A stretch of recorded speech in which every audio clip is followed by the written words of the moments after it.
बिस्मिल्लाहिर्रहमानिर्रहीम, अस्सलाम वालेकुम। प्रोग्राम इख्तिलाफ राय के साथ मैं हूं इफ्तिखार काज़मी। दुनिया मुकाफाते अमल है, जो बोगे वो काटोगे। वक्त का पहिया जब घूमता है तो खुद का किया धरा खुद के सामने आन खड़ा होता है, और यही हकीकत है। कल तक खान साहब सियासी मुखालफिन की तलाशी का मुतालबा करते थे, आज खुद उनकी तलाशी का अमल शुरू हो चुका है। बाखबर जराए के मुताबिक अपोजिशन को यह पैगाम दिया गया है, अगर वो वज़ीर-ए-आज़म पर लगाए गए इल्जामात किसी भी फोरम पर साबित कर दें तो उन्हें घर भेज दिया जाएगा।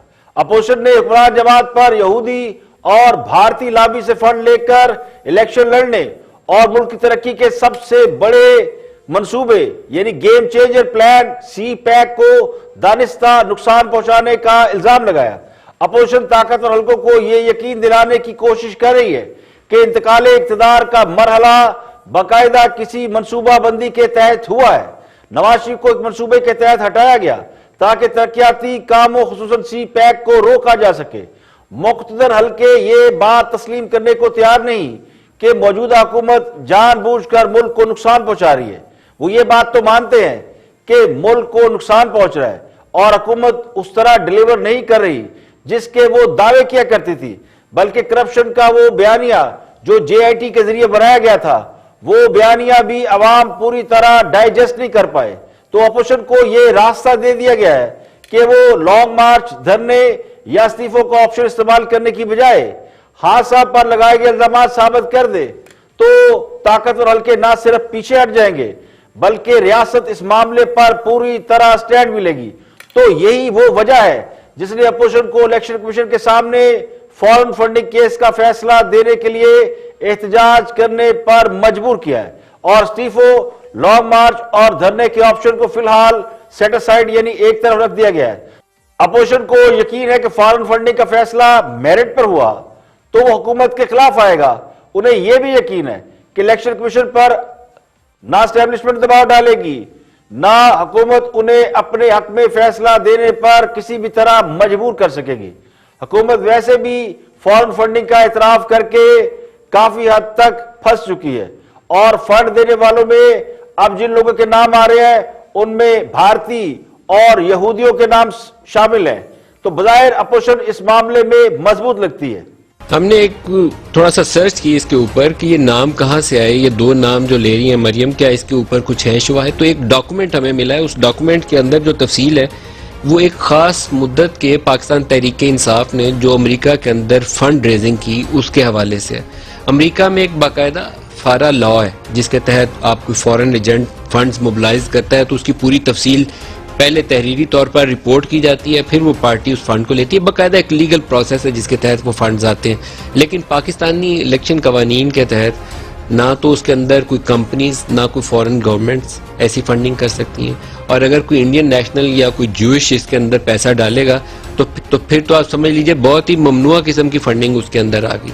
वो जो डॉक्यूमेंट 2010 से लेकर 2013 की मुद्दत का है, ये स्क्रीन के ऊपर आपको नजर आ रहा है, उसके अंदर टोटल $2.3 मिलियन के फंड्स रिपोर्ट हुए हैं। ये इंडिविजुअल्स की रिपोर्टिंग नहीं है। उस मुद्दत के अंदर $50 से जायद डोनेशन देने वालों की जो तफसील है that is $2.3 million. Precise amount ऊपर आपको मिल भी जाएगी, अगर मैं पढ़ भी दूं तो ये पूरी रकम बनती है $2.34488 million, slightly more than $2.3 million जो पाकिस्तान तहरीक इंसाफ को पैसे मिले इसी मुद्दत के अंदर।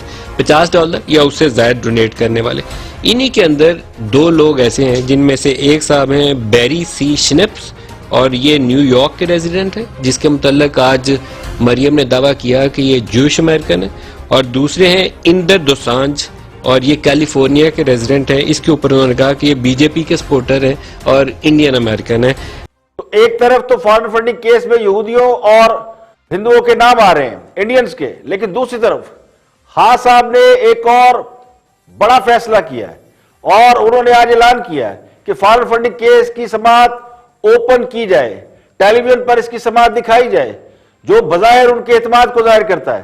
खान साहब तो ये कह रहे हैं कि फॉरेन फंडिंग केस को पूरी अवाम के सामने टेलीविजन पर उसकी समाअत दिखाई जाए, जबकि जो मालूमात दस्तयाब है वो ये कहती है कि खान साहब ने अमेरिका और यूरोप में फंड रेजिंग के लिए एक बहुत बड़ा नेटवर्क बना रखा था और उसके लिए उन्होंने सैकड़ों एजेंट भर्ती किए हुए थे, जिन्होंने खान साहब के फ्लाई प्रोजेक्ट, जिनमें शौकत खानम और दीगर जो उनके निमल वगैरह के फ्लाई प्रोजेक्ट है, उनके लिए खान साहब बहुत अरसा पहले फंड रेजिंग किया करते थे। बाद में उन्होंने तहरीक इंसाफ के नाम से, यानी अपनी जमात के नाम पर फंड रेजिंग शुरू की और नए एजेंट भर्ती किए, जिनमें से कुछ एजेंटों का एतराफ इलेक्शन कमीशन के सामने किया गया है, जबकि जरा ये कहते हैं कि फिलहाल जो 2 एजेंटों का नाम लिया गया है, एजेंटों की तादाद उससे कहीं ज्यादा है, जिन्हें फंड रेजिंग के बाद और ये मामला हाईलाइट होने के बाद फारिग कर दिया गया था। और इसीलिए हुक्मरान जमात ने इस मामले को कई मरतबा पोस्टपोन किया ताकि ये मामला किसी तरह सेटल किया जा सके। कई मिलियन का फंड जो इकट्ठा किया गया था उसे इलेक्शन में इस्तेमाल किए जाने का इल्जाम लगाया जाता है। ये वो मालूमात है जो अपोजिशन या मीडिया के जरिए इस वक्त दस्तयाब है, और दावा यह किया जा रहा है कि ये जितनी मालूमात जो मीडिया पर है, जिनमें इंडियंस के नाम आ रहे हैं और फॉरेन फंडिंग के हवाले से एजेंटों के नाम आ रहे हैं और मिलियंस डॉलर की जो रकूम के फिगर आ रहे हैं, ये सारी मालूमात इलेक्शन कमीशन के पास हैं। तो मुख्तदर हलकों की जानिब से ग्रीन सिग्नल मिलने के बाद ही अपोजिशन ने अपनी डायरेक्शन चेंज की है, अपना रुख उस जानिब किया है। अगर अपोजिशन ये साबित करने में कामयाब हो जाती है कि खान साहब को हुकूमत में लाने के लिए या इलेक्शन लड़ाने के लिए दुश्मन लॉबी ने फंडिंग की है, तो फिर किसी तहरीक या एहतजाज की जरूरत नहीं रहेगी।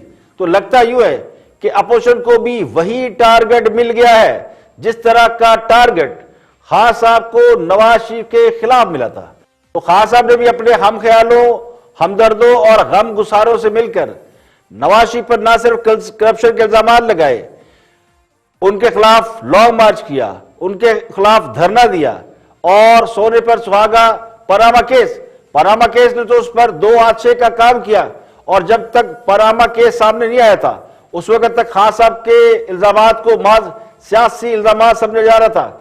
लेकिन पनामा केस जो अपनी जगह खुद एक बहुत बड़ी मिस्ट्री है, उसने जलती पर ऐसा तेल छिड़का कि वो आग नवाज शरीफ को भी खा गई, नवाज शरीफ की हुकूमत को खा गई। ताकत हल्कों ने तस्लीम कर लिया कि साबका हुकूमत करप्शन में इन्वॉल्व है। पनामा केस अगर नहीं आता तो इमरान खान का करप्शन पर मबनी बयानिया किसी सूरत कामयाब नहीं हो सकता था। तो आज तारीख फिर से खुद को दोहरा रही है।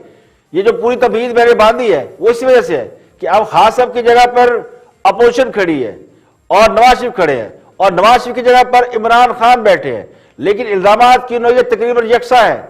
और इस बार नवाज शरीफ उनके इत्तेहादियों को यह साबित करना है कि जो कुछ वो कह रहे हैं वो दुरुस्त है। यानी बारे सबूत अब अपोजिशन पर आन पड़ा है और खान साहब की हुकूमत को गिराने के लिए किसी धरनों या इस्तीफों की जरूरत नहीं, बल्कि सिर्फ एक सॉलिड केस दरकार है। तो अपोजिशन ये मानकर चल रही है कि एस्टेब्लिशमेंट उन्हें सियासत में ना सिर्फ स्पेस देने पर राजी हो गई है बल्कि स्पेस दे भी रही है और उसके अलावा अपना मौका भी साबित करने का मौका दे रही है। तो एस्टेब्लिशमेंट के साथ लड़ाई करके आप हुकूमत में नहीं आ सकते, ना इक्तदार का हिस्सा बन सकते हैं। तो जो मकसद धरने से हल नहीं हो सकता वो इससे हल हो सकता है, तो इसका फायदा उठाने की कोशिश की जा रही है।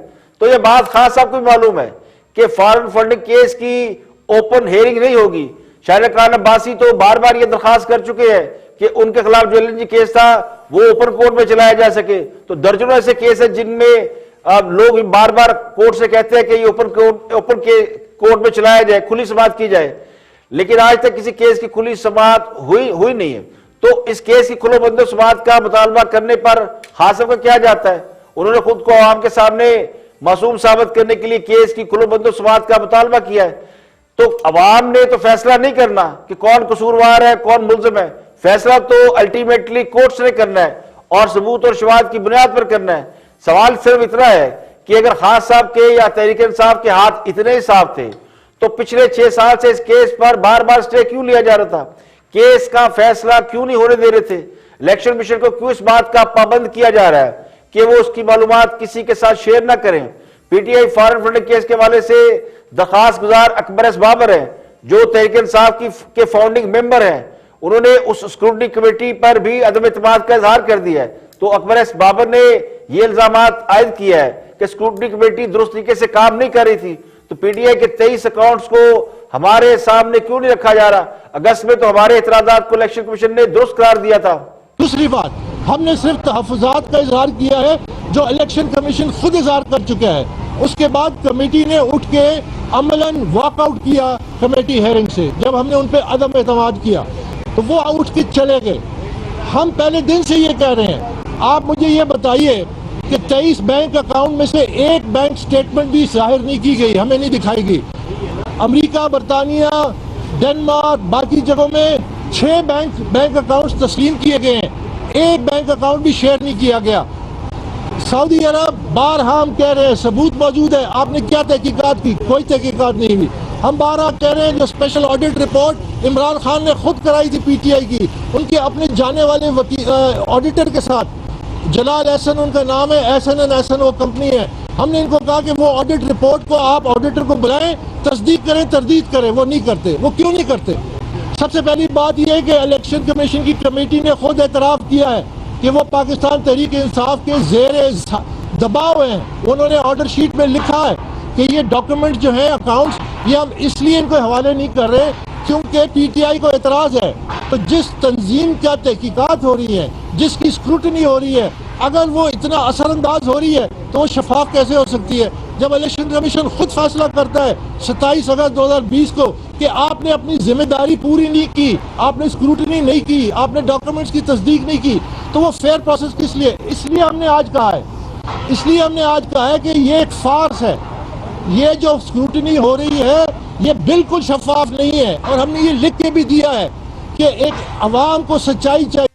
तो लगता यूं है कि ये केस अब अपने हतमी अंजाम की तरफ बढ़ रहा है, और ये भी लगता है कि हुकूमत ने पिछले 6-7 साल में फॉरेन फंडिंग केस में जो खामियां थी वो दूर करने के लिए वक्त हासिल किया। अब या तो वो खामियां दूर कर दी गई हैं, यानी सारे लकूने खत्म कर दिए गए हैं। 6 साल की मोहलत अच्छी खासी मोहलत होती है, जिसमें दस्तावेजात को पंजाबी में कहते हैं ना, सीधा पदरा किया जा सकता है। तो अपोजिशन का इन्हिसार भी उन दस्तावेजात पर है, उन एविडेंस पर है जो अकबर इस बाबर इलेक्शन कमीशन में लेकर गए हैं, और गैर कानूनी जराये से फंडिंग के इल्जाम साबित हो गए। तो इलेक्शन कमीशन कुछ करे या ना करे, मगर खान साहब को लाने वाले ये यकीन दिला रहे हैं कि रियासत इस पर सख्त एक्शन लेगी। आगे बढ़ते हैं और जानते हैं फॉरेन फंडिंग केस के हवाले से मुस्लिम लीग नून का क्या मौकफ है। राना सनाउल्लाह गुफ्तगू कर रहे हैं शाहज़ेब खानजादा के साथ कि इलेक्शन कमीशन के सामने एहतजाज का फायदा क्या हुआ, नुकसान क्या हुआ, और मुस्लिम लीग सोचती क्या है। वॉच राना सनाउल्लाह। पार्टी ने कहीं ना कहीं से कोई यकीन दहानी की वजह से इन हाउस चेंज से उम्मीद बांध ली है, और आपने कहीं से यकीन दहानी मिलने की वजह से इस फॉरेन फंडिंग केस से उम्मीद बांध ली है। निकलना दोनों का कुछ नहीं है। आपकी ना कोई डेडलाइन पूरी हुई, ना कोई प्रोटेस्ट का कुछ हुआ, अभी तक कोई हकाइक भी सामने नहीं आया, और होगा कुछ नहीं। किसी से उम्मीद बांधने की जरूरत नहीं है। हमारा जो है ये बिल्कुल हंच था कि भाई ये जो सारा कुछ हुआ है, पनामा, अकामा, बाबा रहमता, ये सारा जो फ्रॉड चला है, इसके पीछे जो है वो मुल्की और गैर मुल्की कुव्वतें जो है इसमें शामिल है, लॉबी शामिल है। तो ये सारी चीजें जो अब ये सामने आ रही हैं, जब ये सामने आ जाएगी तो इसी बुनियाद के ऊपर जो है वो कौम फैसला करेगी। ये इनके तहादी इनको छोड़ के दौड़ जाएंगे। उन्होंने कहा कि जी एजेंट्स के जरिए आए थे, और हमने एजेंट्स को बाकायदा तौर पर सारे के सारे कानून और जवाबित बताए थे। अगर खिलाफ वर्जी की गई है, अगर उन्होंने वहां पर खिलाफ वर्जी की है, तो आपके ख्याल में यहां पर पता था इन लोगों का, इस टोले का रवैया ये है, ये ड्रग्स खुद इस्तेमाल करते हैं और मेरे जैसे को पकड़ के उसके ऊपर 15 किलो जो है ड्रग्स डाल देते हैं। ये इन्होंने किया ये है, मनी लॉन्ड्रिंग खुद की, अरबों रुपए की लोगों को जो है वो मनी लॉन्ड्रिंग में जो है वो सजाएं दिलवा रहे हैं, और खुद जो है वो ज्यूश लॉबी से और इंडियन लॉबी से पैसे ले रहे हैं, और लोगों के कारोबारी जो है वो टेक्निकलिटीज को और कारोबारी ट्रांजैक्शन को निकाल के जो है वो उनको पकड़ रहे हैं कि जनाब आपकी ये जायदाद जो है वो आपने इसकी रजिस्ट्री कम करवाई है, और ये जायदाद आपने जो है वो कहां से ली है, किसको दी है। मगर अगर आपके पास कोई इंफॉर्मेशन होगी तो आपके ख्याल में हुकूमत के पास इंफॉर्मेशन नहीं होगी? अगर हुकूमत के पास इंफॉर्मेशन होती कि ये मामला इतना संजीदा है और हमारे खिलाफ जा रहा है, उन्होंने आने देना था आपको, उन्होंने एफआईआर नहीं काटनी थी, क्रैकडाउन नहीं करना था, कंटेनर्स नहीं लगाने थे। कॉन्फिडेंट है हुकूमत, आपको खुले तरीके से आने दिया उन्होंने, और कहा लॉन्ग मार्च भी कर लें। देखिए बात नहीं शाहजेब, चोर के पांव नहीं। देखिए नवाज शरीफ को अगर ये इल्म होता कि उन्हें हुकूमत से निकालने के लिए कोई प्लानिंग की जा रही है, कोई मनसूबाबंदी की जा रही है, तो वो पनामा केस कभी अदालत में ना ले जाते। नवाज शरीफ इसी तरह पुरएतमाद थे, कॉन्फिडेंट थे जिस तरह आज हुकूमत नजर आती है, तो हुकूमत में जो भी होता है वो समझता तो यही है कि उसे कोई खतरा नहीं है। नवाज शरीफ को ये यकीन था कि पनामा केस तो बिल्कुल झूठा केस है, इसका कोई सर पाव नहीं है, तो कोई इनका क्या बिगाड़ लेगा, इसलिए वो इस केस को खुद अदालत की तरफ ले गए। लेकिन बिगाड़ने वालों ने उकामा डालकर उनका हजामा कर दिया। तो जो भी हुकूमत में होता है वो खुद को कमजोर कब समझता है, वो तो खुद को नाकाबिले तस्खीर और ताकतवर समझता है, और हुकूमत होती भी ताकतवर है। तो खान साहब भी इसी जोम में है कि अपोजिशन उनका कुछ नहीं बिगाड़ सकती। तो ये एतमाद इसलिए नहीं है कि अपोजिशन इस्तीफे देने से पीछे हट गई है या फिर धरने का प्रोग्राम कोई डाउटफुल हो गया है। एतमाद की असल वजह कुर्सी है।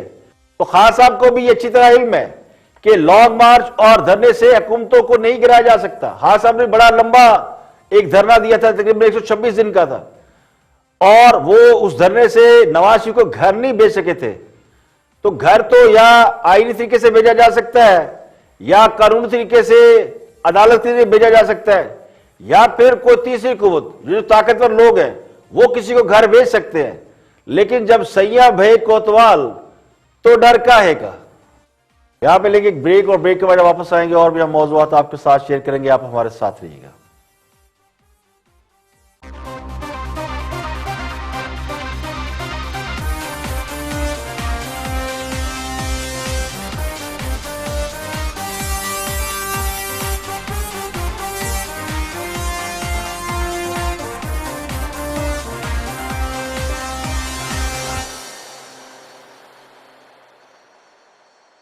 Welcome back. आप देख रहे हैं प्रोग्राम इख्तिलाफ फिर, मैं हूं इफ्तिखार काज़मी। ब्रेक के बाद हाजिर खिदमत है।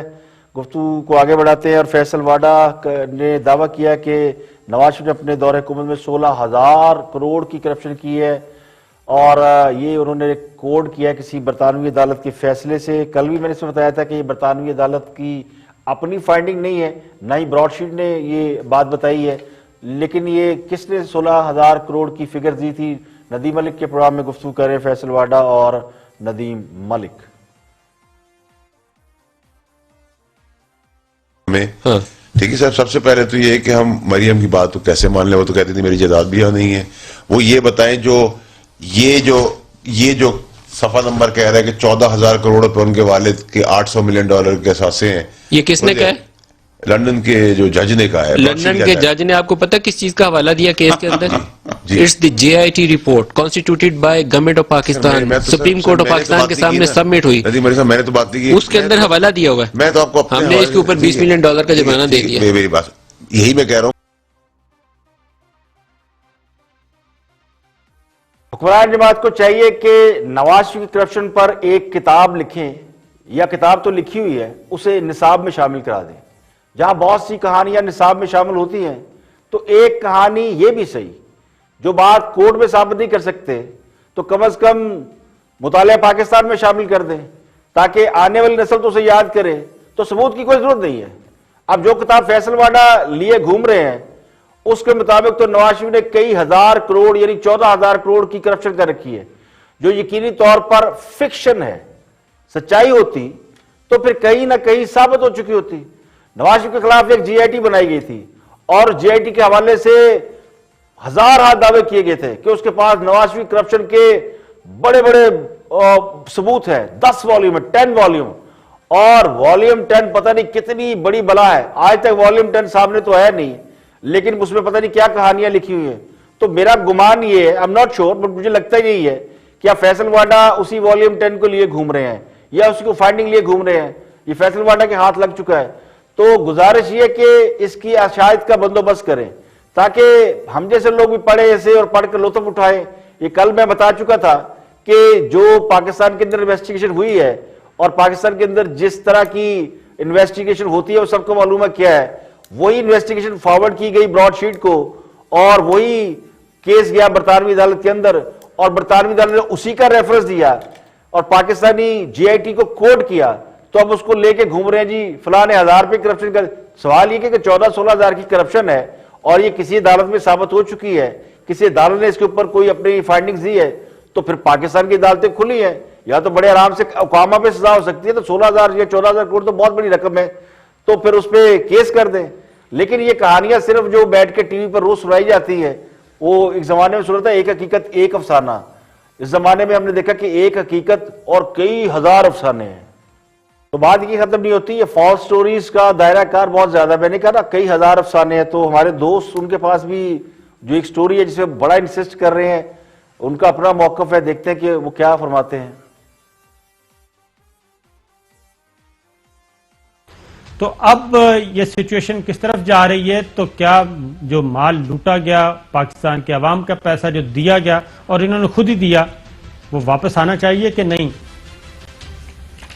100% आना चाहिए और आएगा भी। आप नोट कर लें, ये अब रुकना नहीं काम।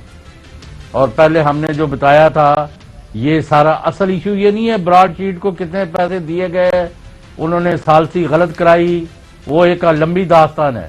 सालसी होनी थी आयरलैंड में, इन्होंने लंदन में करा दी।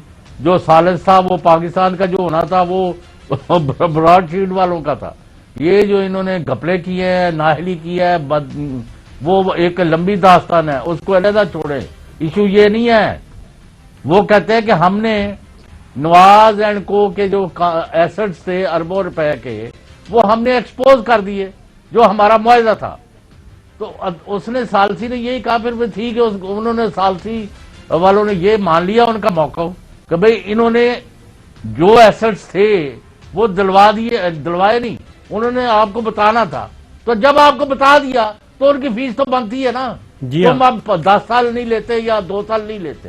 This is one aspect. जो क्वेश्चन आ रहा है ना, जो बड़ा इशू है, और मेरा ख्याल है ये तमाम जो लोग हैं, नवाज शरीफ और वो मरियम और ये और इनकी सारी पार्टी जो इनको लेके रहेंगे, देके रहेंगे, आगे हो गए, लेकर डॉलर इनकलाब ला रहे थे, $1 बिलियन जो सऊदी अरेबिया से उधर गया नवाज शरीफ एंड को के नाम पर, उसको बाहर लेके आया जाए, पाकिस्तान को वापस किया। और ये लगता यूं है कि इनको किसी ने बताया नहीं है कि $1 अरब वाली बात भी गैर मुसद्दका है। खुद हुक्मरान जमात के लोग ये बात कह चुके हैं कि इसकी कोई तस्दीक नहीं हुई। नवाज शरीफ से $1 अरब तो क्या, हुकूमत अगर 100 रुपए भी निकाल ले तो पूरी कौम इस बात पर ईमान ले आएगी कि नवाज शरीफ वाकई 100% करप्ट है। 2-2.5 साल से पूरी कौम को लॉलीपॉप दिया जा रहा है। जब नवाज शरीफ जेल में थे तो मेरे यही दोस्त अवाम को बताया करते थे कि नवाज शरीफ रकम देने पर तैयार हो गए। नवाज शरीफ मान गया, उन्होंने बड़ी करप्शन की है और उनसे $10 अरब मांगे गए हैं, और बस $1-2 अरब की वजह से बात रुकी हुई है, तो डील नहीं हो रही। बाद में पता चला कि खोदा पहाड़ निकली चुईया, तो वज़ीर आज़म भी सुनी सुनाई बात करके उससे बैकआउट कर चुके हैं। अब दोबारा किसी तकरीर में वो भी $1 अरब का जिक्र नहीं कर रहे, क्योंकि उनके मिनिस्टरों ने कह दिया कि ये तो बात ही नहीं है। तो नवाज शरीफ के अगर $1 अरब का सुराग हुकूमत के पास होता तो कोई टॉक शो में गला ना फाड़ना होता, जुर्म साबित किया जाता और चैप्टर क्लोज कर दिया जाता। तो जो लोग महज दावे करें और साबित कुछ ना कर सकें तो उनका यकीन कौन करेगा कि वो सच बोल रहे हैं। यहां पे लेंगे एक ब्रेक, और ब्रेक के बाद वापस आएंगे और भी हम मौजूद आपके साथ शेयर करेंगे। हमारे साथ रहिएगा।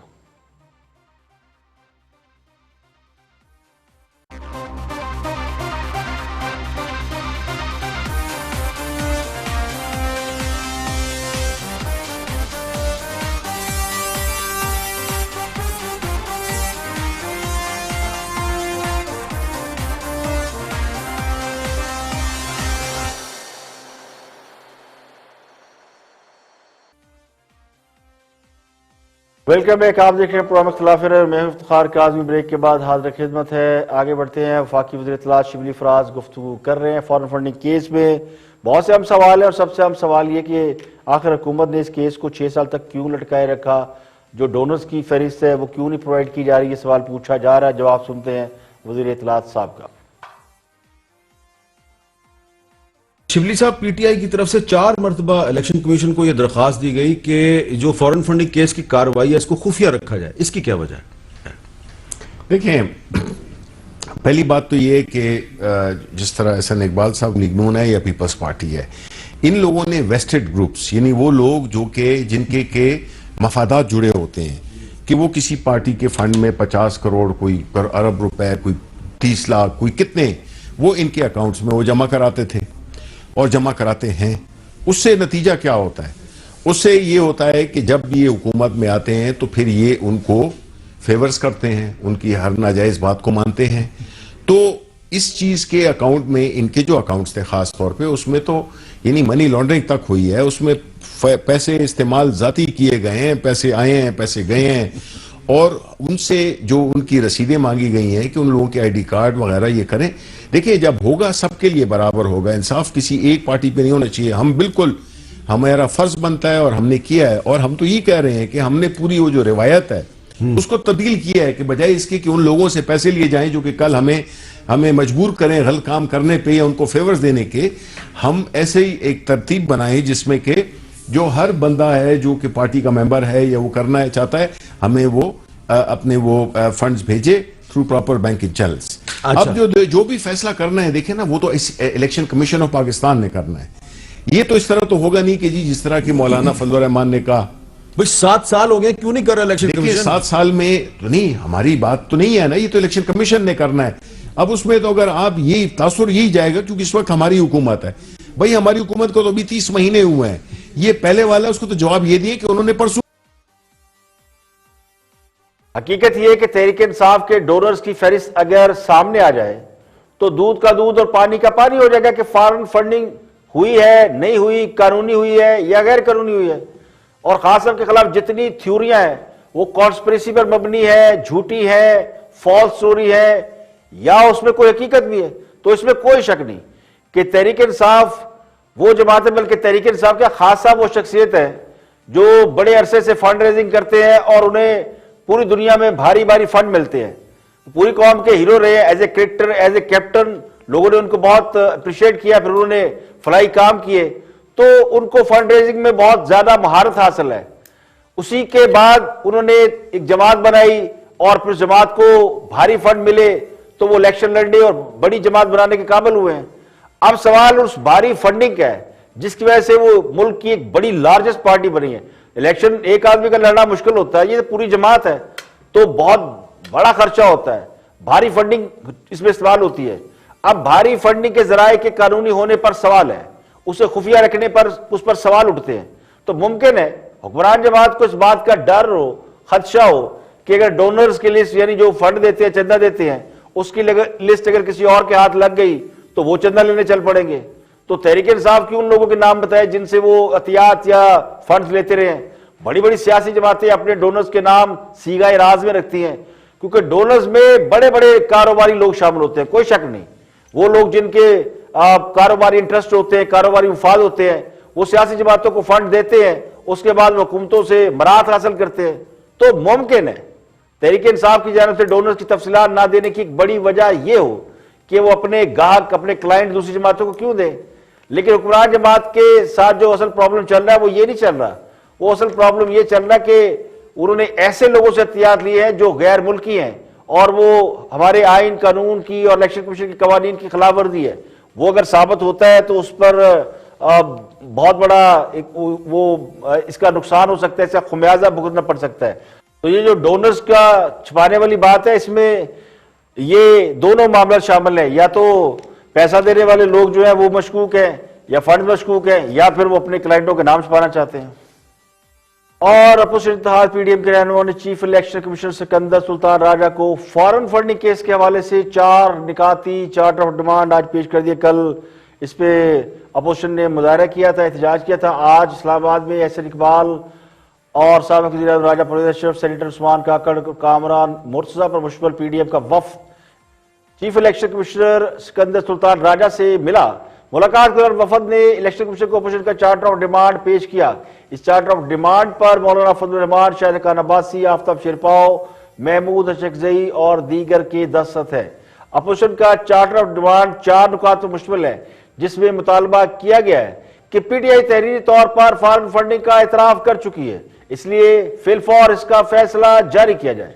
मुद्दई मुकदमा अकबर एस बाबर को 23 खुफिया अकाउंट की तफसीलात जो वो मांग रहे हैं उन्हें फराहम की जाए। तहकीकाती कमेटी को इन कैमरा की बजाय ओपन रखा जाए। मुद्दई मुकदमा अकबर एस बाबर को तहफ़्फ़ुज़ फराहम किया जाए। अगर उन्हें कोई नुकसान पहुंचा तो इसका जिम्मेदार इलेक्शन कमीशन और वज़ीर-ए-आज़म इमरान खान होंगे। चीफ इलेक्शन कमीशन से मुलाकात के बाद मीडिया से एहसन इकबाल ने बात करते हुए कहा कि वज़ीर-ए-आज़म ने यह इल्जाम लगाया कि दो मुल्क अपोजिशन को फंडिंग कर रहे हैं, अगर उनके पास कोई सबूत मौजूद है तो वो अदालत में पेश करें। लेकिन हमारा इल्जाम यह है कि तहरीक इंसाफ ने ममनुआ ज़राए से फंडिंग ली है। ये पाकिस्तान की सियासी तारीख का सबसे बड़ा स्कैंडल है। एक सियासी जमात ने ममनुआ ज़राए से ना सिर्फ फंडिंग हासिल की बल्कि मनी लॉन्ड्रिंग की, और फिर अब वो जमात इतराफ़ जुर्म कर चुकी है। कहा जा रहा है कि एजेंट्स ने गड़बड़ की, जबकि पाकिस्तान का जो कॉन्ट्रैक्ट लॉ है वो ये बात वाज़े तौर पे कहता है कि जो भी एजेंट मुकर्रर होगा प्रिंसिपल उसका जिम्मेदार होगा, और जो एजेंट मुकर्रर किए गए वो इमरान खान साहब ने खुद मुकर्रर किए। पाकिस्तान के तहकीकाती इदारे इमरान खान की फॉरेन फंडिंग की तहकीकात करें तो आपको पता चलेगा कि इमरान खान का भी फलूदा वाला निकलेगा, इमरान खान का भी खानसामा मिलीनियर निकलेगा, क्योंकि इमरान खान भी अपने मुलाजमीन के नाम पे करोड़ों रुपए बाहर से मनी लॉन्ड्रिंग करके या हुंडी के जरिए मंगाते। तो अपोजिशन ने अपनी उम्मीदें इलेक्शन कमीशन से बांध ली है। आज के लिए इतना ही, कल फिर हाजिर होंगे मजीद खबरों तबसर तजजियों के साथ। प्रोग्राम इख्तिलाफ राय से इफ्तिखार काज़मी को इजाजत दें। अपना बहुत बहुत ख्याल रखिएगा।